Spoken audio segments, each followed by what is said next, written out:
Hola, ¿qué tal? ¿Cómo están? Buenas noches, estimados alumnos. Espero muy sinceramente se encuentren muy bien. Les quiero dar la más cordial bienvenida a la clase número 2 de nuestra materia Alta Dirección de Empresas. Comenzamos. Vamos a iniciar primero con la definición de indicadores. La vamos a ocupar porque vamos a ir estudiando un poco de indicadores macroeconómicos, microeconómicos y necesitamos comenzar con fraccionar cuál es el título del tema e ir conociendo la naturaleza del mismo de acuerdo al estudio contextual.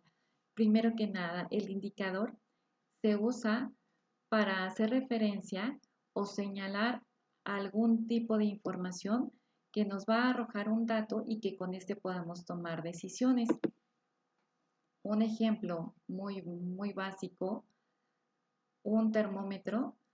Existen algunos tipos de termómetros, por ejemplo, el corporal, que después de haber sido utilizado este instrumento o esta herramienta nos arroja un resultado que tiene que ver con los criterios, qué tipo de información te va a brindar y también el tiempo en el que fue tomada esa muestra o en el tiempo en el que fue estudiado ese criterio.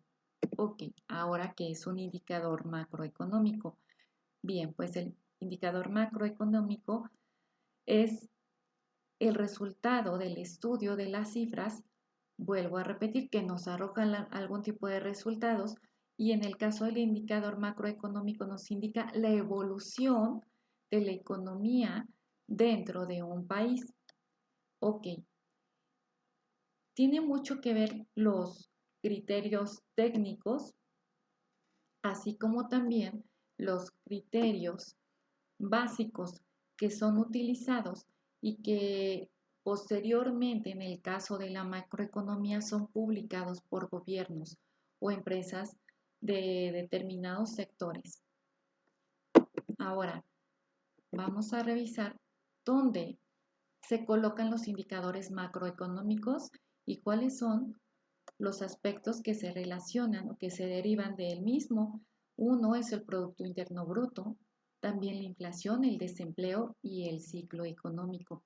Aquí quiero hacer una pausa muy puntual porque no me gustaría que su percepción fuera la que hay un cambio radical. Sí lo hay, por supuesto, pero consideremos que un CEO o un alto director de empresas puede estar hablando como lo hacíamos la clase anterior con referencia a los primeros temas de nuestra asignatura que están relacionadas con conceptos, con qué es la información, los tipos de información, y ahora estamos dando un cambio radical. Más que un cambio radical, hay que considerar que es un complemento y que un alto director de empresas debe de tener la versatilidad, la agilidad mental para tener la capacidad de respuesta de estar hablando de recursos humanos, después de producción y posteriormente de economía, de aspectos fiscales. Todo eso nos invita a tener un dinamismo y una capacidad de adaptarnos al tema que nos está requiriendo, que está demandando nuestra atención. Cierro ese paréntesis y entonces regreso a la gráfica en donde ahora estamos sumidos en un tema de economía. No vamos a salir expertos en economía, pero sí con el conocimiento mínimo básico para que no nos intimide el conocer o el que nos empiecen a hablar de estos temas. Los debemos de no dominar, pero sí debemos de tener un conocimiento que nos permita tomar las decisiones y también saber a qué se refieren ciertos aspectos relacionados con el vocabulario que también debemos de comenzar a dominar. Por ejemplo, uno de ellos, Producto Interno Bruto. Básicamente todos conocemos qué es el valor monetario de los bienes y servicios producidos por un país en un periodo determinado. Ok, el PIB es un indicador. ¿Por qué? Porque nos permite medir el crecimiento de la producción de bienes y servicios de las empresas, cuál ha sido su estabilidad y si existe también un decrecimiento.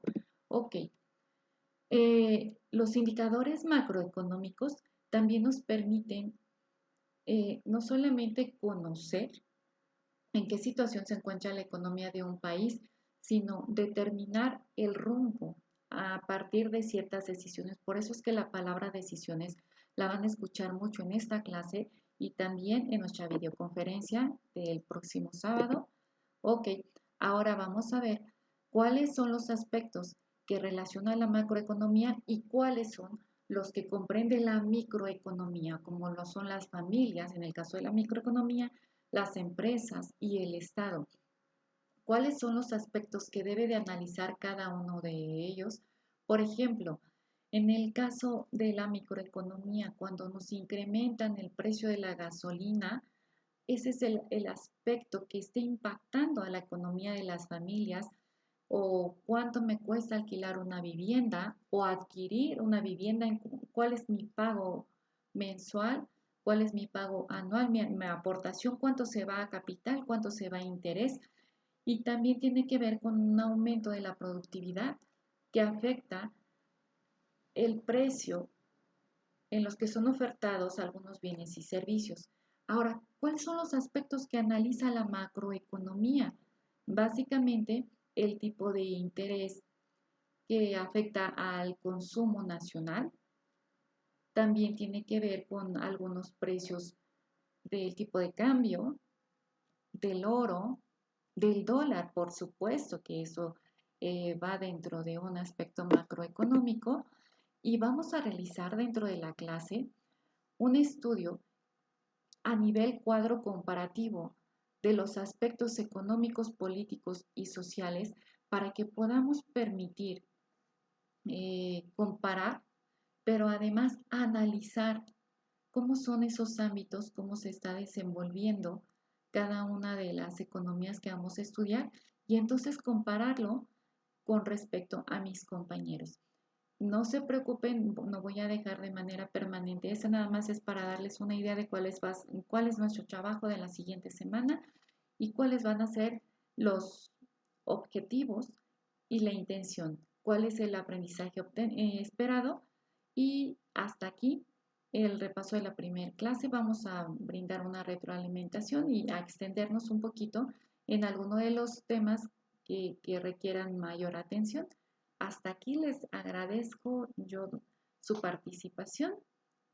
Cuídense mucho, nos estamos viendo y hasta la vista. Bye.